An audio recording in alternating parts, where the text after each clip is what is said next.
फिरौन बनी इसराइल का एक बादशाह था जो अपनी हुकूमत के समय बनी इसराइल के लोगों पर बहुत जुल्म किया करता था और लोग उसके जुल्म को बर्दाश्त कर लिया करते थे। वो लोग कभी भी उसके खिलाफ आवाज़ नहीं उठाते थे क्योंकि बनी इसराइल के पास इसके अलावा कोई दूसरा रास्ता नहीं था। वो लोग मिस्र को छोड़कर कहीं और जा भी नहीं सकते थे, इसीलिए वो लोग उसके हर जुल्म को सह लिया करते थे। फिरौन हर तरह के जुल्म करता था। जिंदा लोगों को दीवार में बांधकर उनके हाथों में कीले मारता था और ये सब कुछ वो उन्हें किसी गलती की सजा देने के लिए नहीं करता था, बल्कि सिर्फ अपने दरबारियों और अपने दोस्तों को तमाशा दिखाने के लिए करता था। उसके दोस्त और दरबारी ये सब देखकर बहुत खुश होते थे। जब भी बनी इसराइल की किसी को लटकाकर उसके हाथ में कीलें ठोकी जाती थी तो उसकी चीखें पुकार से दरबार के लोग बहुत खुश होते थे। वो लोग ठहाके लगाते थे, सब देखकर हंसा करते थे। दोस्तों, जब ये लंबे समय तक फिरौन ऐसा करता रहा और लोग उसकी किसी बात पर आवाज़ नहीं उठाया करते थे, तो फिर उसने ये दावा कर दिया कि वो मिस्र के लोगों का खुदा है और उसने ये ऐलान करवा दिया कि लोग फिरौन को अपना खुदा माने और उसे सजदा करें क्योंकि मिस्र पर उसकी हुकूमत है। तो फिर लोग फिरौन के डर और खौफ की वजह से उसको अपना खुदा कहने लगे। वो लोग उसको सजदा करते और उसको अपना सबसे बड़ा खुदा मानते। काफ़ी दिन बाद फिर फिरौन के दिल में ये ख्याल आया कि कोई ऐसा काम करके दिखाना चाहिए कि लोग को उसकी खुदाई पर यकीन और बढ़ जाए।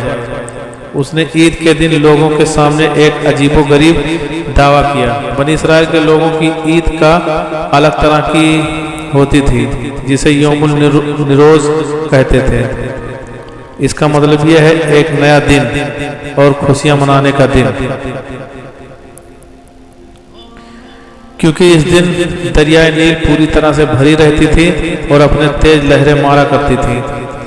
उस दिन दरियाए नील की लहरें सबसे तेज रहती थी, इसीलिए वो लोग इस दिन खुशियां मनाया करते थे।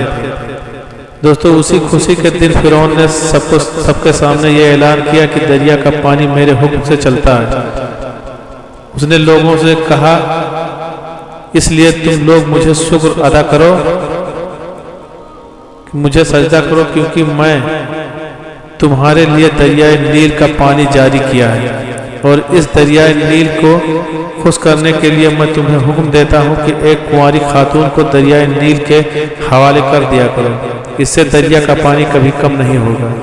लोगों ने फिरौन की इस बात को मान लिया और फिरौन का शुक्र अदा करते उसे सजदा करने लग गए और कहने लगे कि फिरौन हमारा खुदा है और इसी ने हमारे लिए दरियाए नील को पानी से भर दिया। 1 या 2 साल के बाद दरियाए नील सूख गया, उसका पानी खत्म हो गया, जिसकी वजह से मिस्र में कहर पड़ गया। वहाँ के लोग पानी ना मिलने की वजह से बहुत परेशान होने लगे। उनकी फसलें तबाह होने लगी और वो लोग बड़े ना उम्मीद होकर फिरौन के पास आए और फिरौन से कहा कि तुम हमारे खुदा हो तो दरियाए नील का पानी क्यों बंद कर दिया है। उसके बाद मिस्र के लोगों ने फिरौन से कहा, क्या हमने तुम्हें नाराज कर दिया है? अगर तुम्हें हमारे खुदा हो तो हमें इस परेशानी से निकालो और दरियाए नील अभी पहले जैसा ही पानी से भर दो। फिरौन मिस्र के लोगों की इन बातों को सुनकर बहुत परेशान हो गया। सारी रात उसे नींद नहीं आई और वो अपने दरबार में टहलता रहा और सोचता रहा कि अब लोगों को कैसे यकीन दिलाएं कि वो उनका खुदा है। आखिर उसने दिमाग में एक तरीका आया और उसने एक सादा लिबास और सादी सी टोपी जो आम इंसान पहना करते थे वो एक हथेली में रखकर और अपने सभी वजीरों और दरबारों के लोगों को कहा कि मैं कल इस जगह पर अकेले जाना चाहता हूँ, कोई भी शख्स मेरे पीछे ना आए।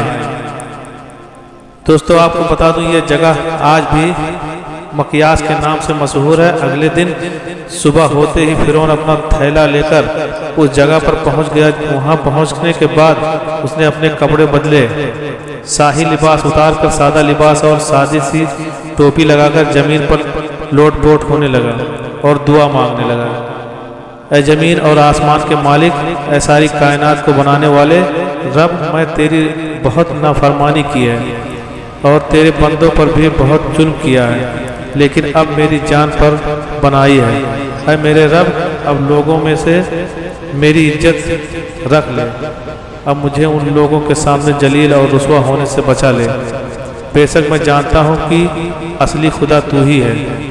दोस्तों, आप ये जानकर हैरान हो जाएंगे कि फिरौन की दुआ कबूल हो गई और दरियाए नील फिर से पहले जैसा भर गया और अपनी तेज लहरें मारने लग गया। फिर तरोताजा हो गया जैसे कभी सूखी ही नहीं थी। और जैसे ही फिरौन शहर पहुंचा तो लोग उसको सजदा करने लगे और लोगों को इसकी खुदाई पर यकीन हो गया। फिरौन ही हमारा खुदा है। फिरौन की बनाई हुई रस्म भी हमेशा के लिए तय कर दी गई और मिस्र के लोग हर साल एक लड़की को दरियाए नील में डुबो देते थे। दोस्तों, इत्तेफाक की बात देखिए कि जब भी दरियाए नील सूखने लगती तो उसके अंदर एक लड़की को डुबा देते तो वो दोबारा पहले जैसी पानी से भर जाती थी। पहले जैसे ही लहरें मारने लगती थी और मिस्र के लोग ये बात मशहूर हो गई कि दरिया में बहुत बड़ा जिन और सय है जिसे हर साल एक कुंवारी लड़की की बलि चाहिए, नहीं तो वो जिन और सय दरिया का पानी पूरा पी जाता है। इसी तरह समय गुजरने के बाद जब फिरौन मर गया तब भी लोग फिरौन के बनाए कानून के हिसाब से ही चलते रहे। हर साल दरियाए नील में एक कुंवारी लड़की को डुबा देते। दोस्तों, उन लोगों की जहालत का अंदाजा आप इस बात से लगा सकते हैं कि ये रस्म कई सौ साल तक चलती रही और जब हजरत उमर रदी अल्लाह ताला अन्हा का जमाना आया तब उन्होंने मिस्र में अपने एक खादिम को गवर्नर बनाकर भेजा तो वहाँ के गवर्नर से सब बातें जानकर बहुत नाराज हुए और फिरौन के बनाए सभी नियमों को ख़त्म कर दिया और कहा कि इस साल कोई भी मासूम लड़की दरिया में नहीं डाली जाएगी। अल्लाह की मर्जी भी देखिए, जैसे ही वो दिन करीब आया दरियाए नील फिर सूखने लग गया, यहाँ तक कि दरिया का पानी पूरी तरह सूख गया। लोगों में निराश और खौफ बढ़ गई कि सदियों से चली आ रही रस्म को खत्म करने की वजह से वो जिन और सय नाराज हो गया है और हम हमेशा के लिए पानी के मोहताज हो जाएंगे। इसके बाद मिस्र के गवर्नर ने हजरत उमर रदी अल्लाह ताला अन्हु को एक खत लिखा और खत में सारा मामला लिखा कि हमारे यहाँ ये सब हो रहा है, आप इसका कोई हल निकालें। हजरत उमर रदी अल्लाह ताला अन्हु ने खत का जवाब लिखा और कहा कि इस तरह की जुल्म करने वाली और जाहिलाना रस्म को तुरंत खत्म करो और साथ ही मैं एक और खत लिखकर दे रहा हूँ, इसे दरियाए नील में डाल देना।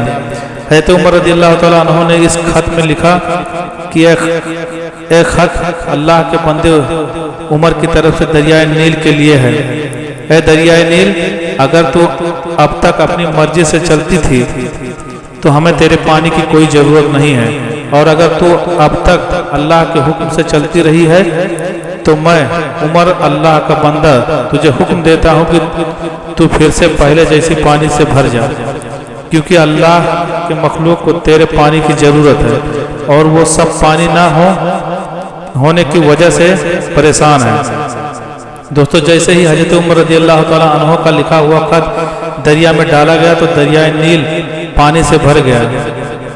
एक ही दिन में उसका पानी पूरी तरह से भर गया, बल्कि वो पहले से भी ज़्यादा लहरें मारने लगी और इसी तरह से मिस्र के लोगों में से हमेशा के लिए वो जाहिलाना और जालिमाना रस्म खत्म हो गई। इससे हमको ये सबक मिलता है कि फिरौन इतना बड़ा जालिम और अल्लाह का नाफरमान था, लेकिन जब उसने सच्चे दिल से अल्लाह की बारगाह में रोकर दुआ मांगी तो अल्लाह ताला ने उसकी दुआ कबूल कर ली।